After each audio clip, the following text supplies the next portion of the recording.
tonight's regular meeting of the Waxhaw Board of Commissioners for August 14th, 2018. If you would, please join us and rise in the Pledge of Allegiance.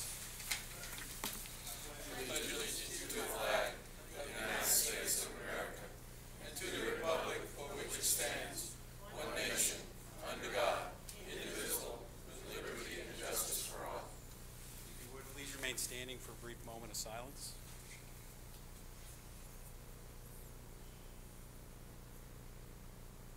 Thank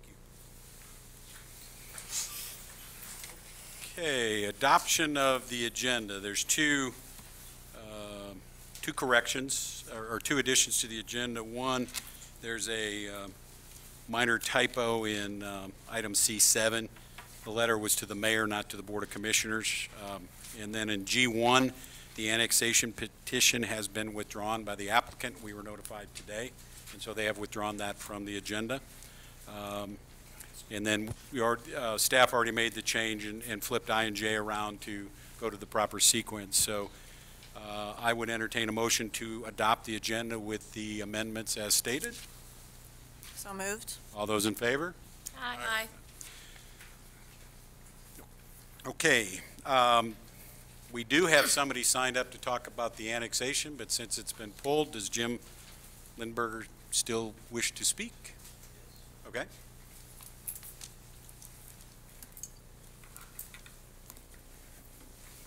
Jim Lindberger, I live at 2711 Ski Trail Lane, Waxhaw.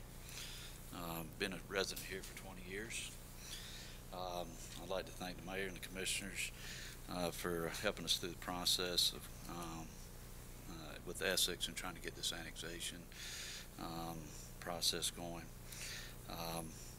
I'm here for the annexation. It was McCorkle Farms LLC, otherwise Oakton. I don't know if y'all are familiar with the site plans and looked at what we had or what they had proposed there. I'd like to thank your staff as well. They've been great to work with and trying to resolve some questions we had with the property. They've done everything they could to help us, but we, unfortunately had to pull the annexation based on conflicting information that we received from the town. We were told one thing, and then at the last hour, after 2 years of the buyer looking to prepare for it, it's sort of like we got the rug jerked out from underneath us. I don't know if all of y'all are aware of the situation.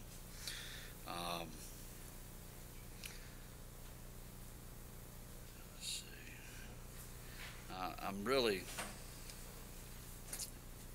deeply troubled that I had to pull it, or they had to pull it from the annexation,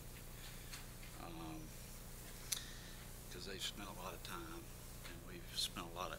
They spent a lot of money, probably $70,000, preparing it based on what the town had given them as far as information on the process in which the annexation, the rezoning, and the site plan approval should go.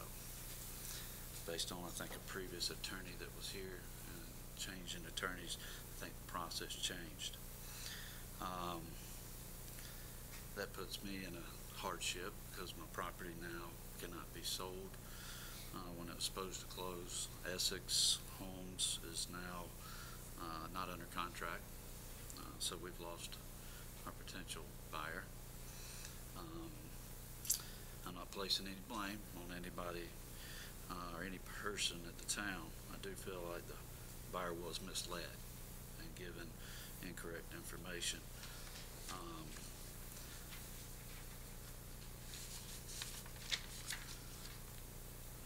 Based on the recommendations of staff,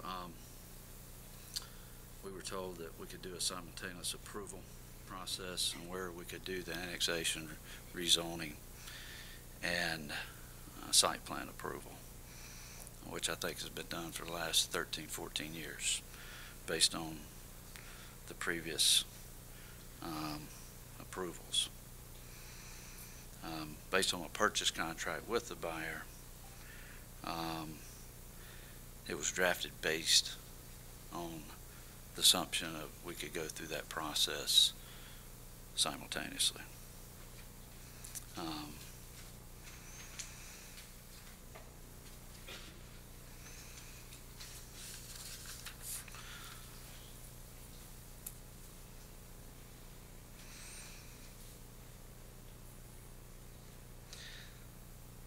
as again, I feel like I've been treated unfairly based on previous approvals.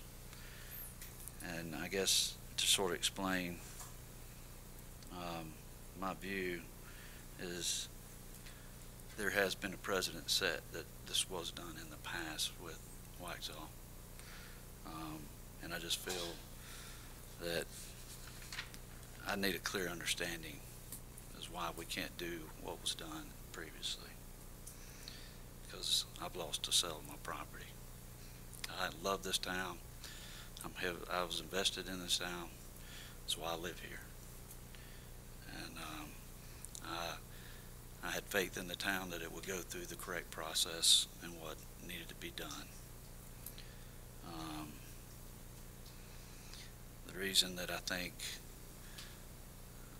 or the reason that we needed it done the correct way, or what we feel is the correct way, is when you annex a piece of property in, you can be subject to additional taxes. And if you annex a piece of property in without doing some type of simultaneous approval, but you don't have to approve. If it looks like it's not going to get approved, we can pull it from the agenda, therefore we're not annexed in. And that's what we feel, where we're not subject to the tax burden at that time. And I think a lot of landowners around in Waxhaw would not let their property be annexed without some type of security, knowing that the buyer can do what they want to do on the property. So, sir, we're at the 3 limit mark. I certainly understand how you feel. What I would encourage you to do is work with Mr. Ferguson and Mr. Buckley, our attorney, because it truly is a judicial matter, and we're following the recommendation of and the interpretation of the law as by our town attorney, and that's where you will get the proper explanation. I would really encourage it to work with Greg to set that up so you can have that discussion so you thoroughly understand it. Okay? All right. I'd appreciate it. All right. Thank you for sharing your thoughts. Okay.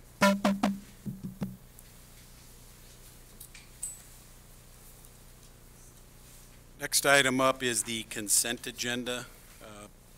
We have 8 items on it. Entertain a motion to adopt the consent agenda. So moved. All those in favor? Aye. Ayes have it, 5-0.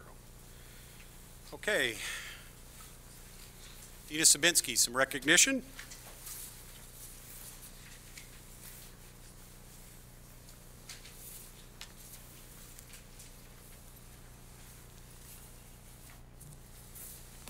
I think that means, Jimmy, you need to come forward, just in case you were debating that. I lost it right there. We are celebrating Mr. Jimmy Fowler's 5-year service award tonight, and I just want to say what a wonderful addition that he is to the Park and Rec team. He's been with us for the last year. He was previous with Public Services that we kind of persuaded him away from, and so he joined our team and brings such a wealth of knowledge of construction and maintenance that helps us with our current parks and our future parks. So I just want to say thank you and congratulations.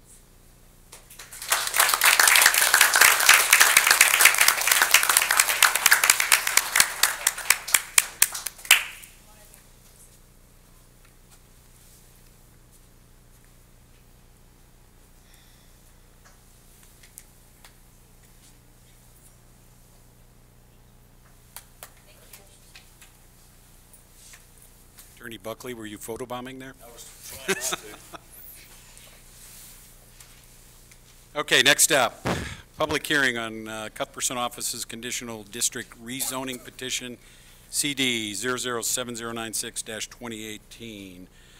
The presenter will be Alex Beesting. I will entertain a motion to open the public hearing. So moved. So moved by Commissioner Lee. All those in favor? Aye. Hi there. So this is a request from 2421 Cuthbertson LLC to rezone 2.04 acres from CU C3 to CD C3 and that's conditional use to conditional districts, general commercial. The site is located at 2503 and 2421 Cuthbertson Road, and the purpose of the rezoning is to permit the development of an office and medical office building. This is an aerial map of the property. You can see Cuthbertson Road along the northern boundary. The Taco Bell and Walgreens are off to the west, and the stormwater pond to the south, and that's Union County residential property off to the east. This is a current zoning map, so you can see that the property and the north, west, and south are all CUC3 currently, and the Union County land is R40. The future land use map shows that the properties that are CUC3 are also X2 existing commercial center, and that the Union County properties are G3 intended growth sector residential. Again, this is a proposed rezoning from CUC3 to CDC3.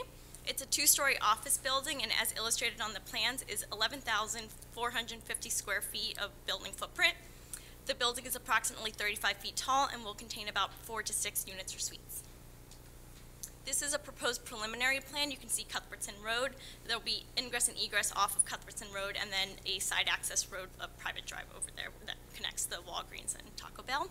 Parking will be on the 3 sides, and you can see the building is taking access from sidewalks from the main road as well. So as I mentioned, there'll be 2 points of ingress and egress. Sidewalks will be installed along Cuthbertson Road, and then also in the building exterior to allow for parking access for pedestrians to access the building entrances. A technical memo was completed by Kimley Horn on May 17, 2018, regarding the chip generation from the proposed development, and found that the site is expected to generate less than the established town and NCDOT standards, so a TIA was deemed not required for the proposed development. This is a picture of the landscaping as proposed in the plan, so I just wanted to illustrate where the plantings will be located. 308 shrubs will be provided and 62 trees will be provided, which exceeds the requirements by the UDO. There'll be a 15-foot rear landscape area, 10-foot west landscape area, 20-foot front landscape area, and a 25-foot east residential buffer along that Union County residences. These are the elevations. So the bottom left photo will actually be the elevation that's facing Cuthbertson Road, and then the rear one will be usually probably the primary pedestrian access to the parking is going to be surrounded in that back.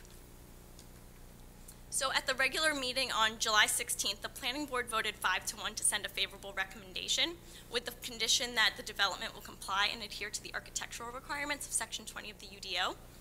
Their one dissent was in regards to the concern of traffic on Cuthbertson Road and the impact from roadway construction and the stormwater capacity of the stormwater pond to the south. The planning board did vote unanimously to send favorable recommendation on the reasonableness and consistency statement. So since the planning board meeting and based on the dissenting feedback, the project team has proposed 2 additional conditions to add to the project. So with that, staff recommends approval of the proposed conditional district rezoning, subject to the conditions that development will comply with architectural standards, traffic improvements will be subject to NCDOT and town standards, and that driveway construction hours will be between 8 p.m. and 6 a.m. so that way construction isn't interfering with the peak flows of traffic. And the requested action, of course, this is a public hearing, so in 2 weeks, the requested action will be a motion for that favorable recommendation. And the Questions? Commissioner Burrow? Yet, when I was looking through this, I came at a concern about the lack of a traffic impact analysis. And then I asked myself, was there already enough information from the original Kimley Horn study that was done a couple of years ago and the subsequent, looks at that intersection? Because I know it is a tough intersection. And I understand Matt is not here to answer that question, so I'll just have to let it ride. But I wanted to know why they decided it did not require a TIA, particularly at that intersection. Yeah, so the project is considered individually based on the impacts of the site, and so that's why the memo was decided to be that outcome, because it didn't trip thresholds. That being said, Matt is giving more information from Kimley Horn that will be presented to you in 2 weeks at the decision, so that way you'll get a more comprehensive view of the traffic in the area. Other questions? I'm going to come back to that in a second, as we talked about. I really believe, well, other questions first. My personal opinion, and I'd like the board's input, my personal opinion is, given Matt's the key player here from a traffic standpoint, that we continue the public hearing for 2 weeks. Matt has a chance to come and explain that whole corridor, because it is a very tight corridor extending from CVS all the way down to the medical facility right across with multiple driveways, et cetera. And we've had this discussion when I think first NTB came in and wanted to go into the open lot across the way, and then there was a retail with a drive-through. My personal opinion, I don't know what the board thinks, is that I think Matt would add the expertise that we need to make a really solid decision on this. So The outcome of opening or closing the public hearing won't change his ability to give you feedback. It's just a point, but it doesn't matter which way you go with that. but I think having all that data will allow, personal opinion again, will allow us to give a little bit more thoughtful reflection on how does all this tie together. I agree. I agree. That's fine. I agree. Could I move then that we continue the public hearing for 2 weeks? Is there any other questions that you want to get to on what she presented? I will say the project team is here if you have And does the specific project, that's questions. all I want to get to. Does the project team, since they're here, want to comment or speak? I don't see anybody moving. Okay. So, and again, it's not a criticism. It's just, I know Matt's plane got caught somewhere in Boston, and that's unfortunate, but that's a critical transportation area for us. So now I will entertain a motion to continue the public hearing for petition CD 007096-2018 to resume, or to continue on August 28th, 2018 at 6:30 in the Police Department Community Room at the address that is located at. I don't know what the address is. So moved. You have the motion. Any further discussion? All those in favor? Aye. Aye. Okay. Thank you, Alex. Thank you. Appreciate it.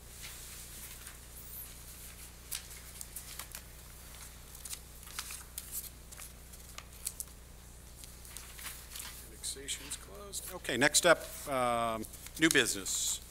New item business 1. Town of Waxhaw Code of Ordinance Recodification Project. Good evening, Mayor and Commissioners. Tonight I will be discussing the recodification project for the Code of Ordinances for the town of Waxhaw. Essentially, this is the general ordinances related to the town. It should not be confused with the UDO, which is currently in the draft process. So essentially, this is information that is updated on a regular basis. You may have seen it as some of the community development or the community preservation ordinances that Kurt White has brought forward recently. So the recodification is allowing us to transition from articles to chapters in the ordinances. And so what this allows us to do is to make it, number one, better organization, and then also more user-friendly. So when you're searching for something, you're more apt to find it versus having to look under an article and try to determine whether or not your item is under there. It also provides a thorough review of the town code by professional attorneys specializing in codification. And so it will bring our code up to standards related to the general statutes, and it also ensures compliance. So we are removing and replacing any obsolete sections of the code with recommended language, as well as no new sections have been added to the code unless an ordinance was adopted by the board. And that cutoff date was April 10th, 2018. Any subsequently adopted ordinances will be included in the first supplement. So here's the process that we've gone through. It actually began back in July 2017, and we've continued it until now, and we've actually had a recent update in that process. Basically, right now, we are requesting for you all to approve the draft code of ordinances, and then we will come back before you with a request for you to approve the final code of ordinances once that is prepared, because the Muni Code will have to go through additional ordinances that I will be providing, and there may be additional changes. So more updates will be coming in the future. And then with that, I just reviewed the next steps, so any questions? Any questions for Clerk Schuler? I'd be happy to entertain a motion. So Commissioner Burrow is making the motion to approve the draft code of ordinances along with staff changes, right? Okay. We have motion on the table. Any further discussion? All those in favor signify by saying aye. Aye. Ayes have it, 5-0. Thank you. Thank you, Melody. And thank you for all the hard work. This has been a year-long project, lots of coordination, so we really appreciate.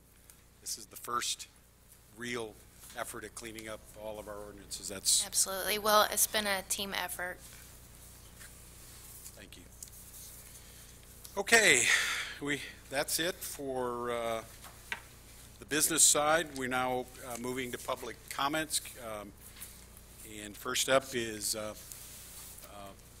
Bonnie Racinko, 2501 Providence Road South, and she is a resident of Waxhaw.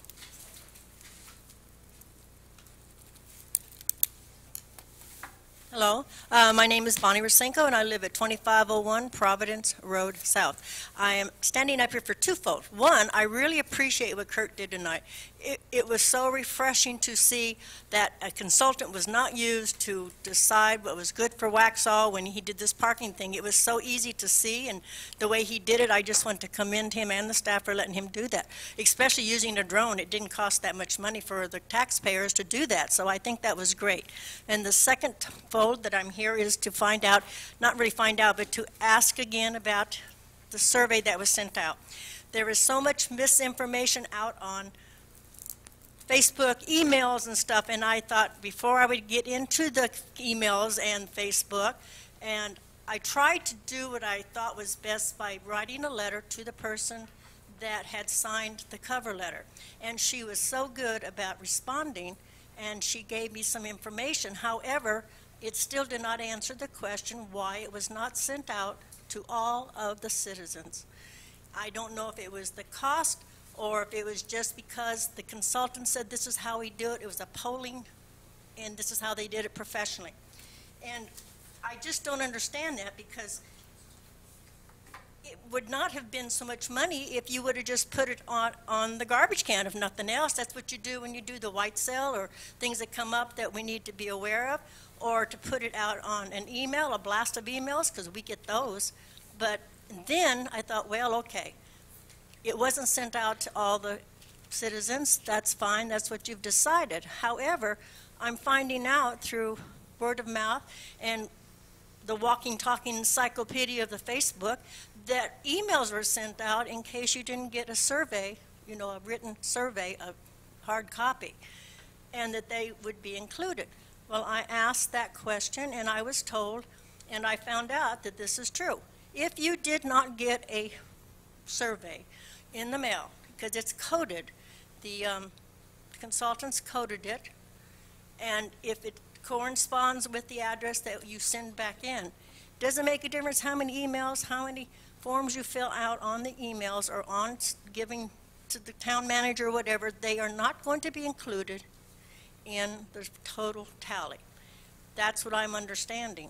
And I don't understand why that information was sent out, because I have people calling me and emailing me and say, where do I sign up for this survey? How do I get it, you know, into the tally? And I have to tell them, contact town, because I don't know the answer except for what I got. And I appreciate that the information I did get.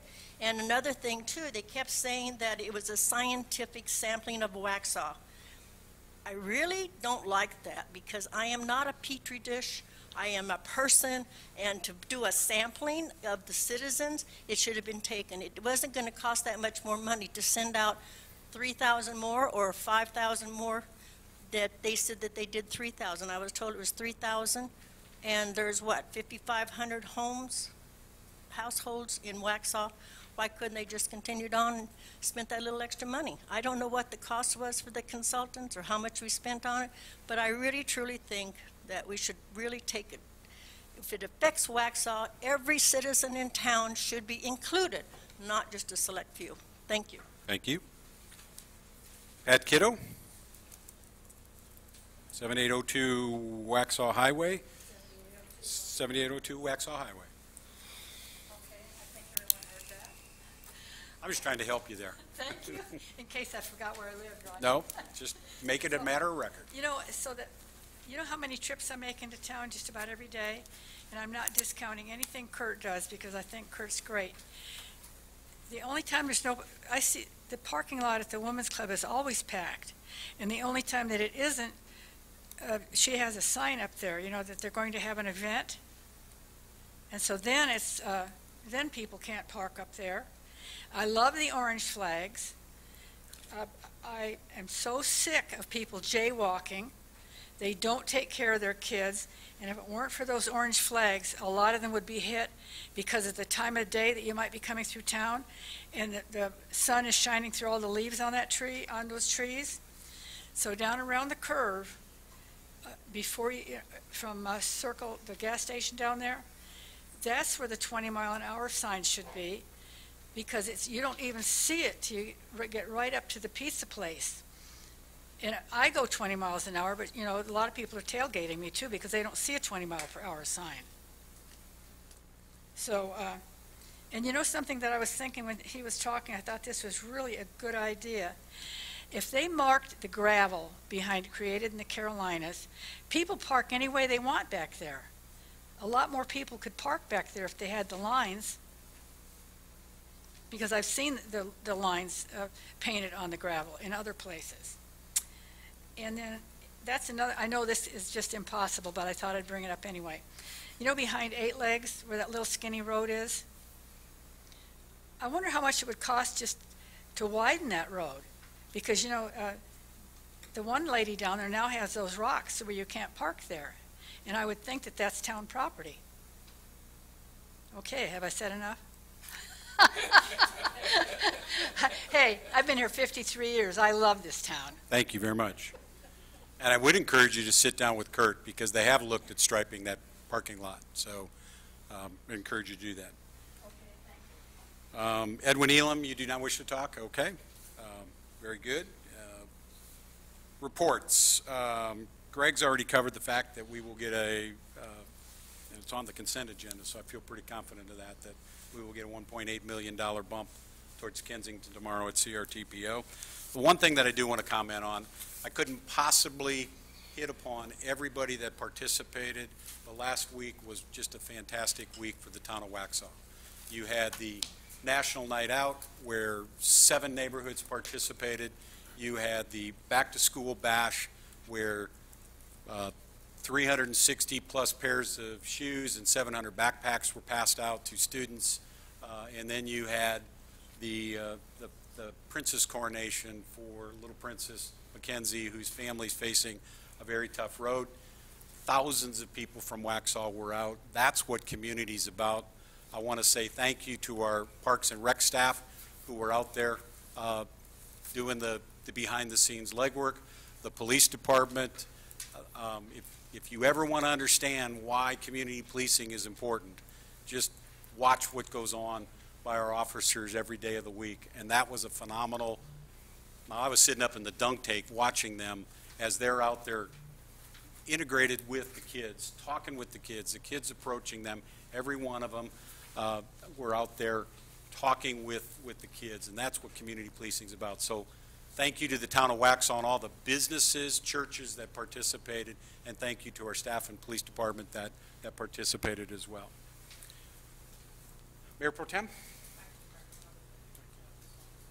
We'll go this way. Commissioner Westlake, any comments? Nothing tonight. Commissioner Burrow? Just one small thing. It's not actually a small thing. Every time we have a meeting, we have a consent agenda. And I think tonight's consent agenda, though it lasted maybe 15 or 20 seconds, really reflected months and months and months of work on the part of the staff, different parts of the staff. I mean, the recreational vehicle ordinance is part of an overhaul of the community protection ordinances that's going on since at least the first of the year or beyond, back into last year. The skateboard park, Parks and Recreation found $60,000 in a grant, or obtained $60,000 in a grant to improve the skateboard park. At the work session today, Todd commented on how the acceptance of roads has improved dramatically over the course of the last year and a half. And we have 2 roads that have been accepted on that consent agenda, and they've been accepted in a much more satisfactory condition than roads were accepted a few years back. We had the Waxhaw Lodge, which was an interesting issue where a building was offered to the town, and we went through a very thorough process, legal, community, everything else, and decided that it was not a good thing for us.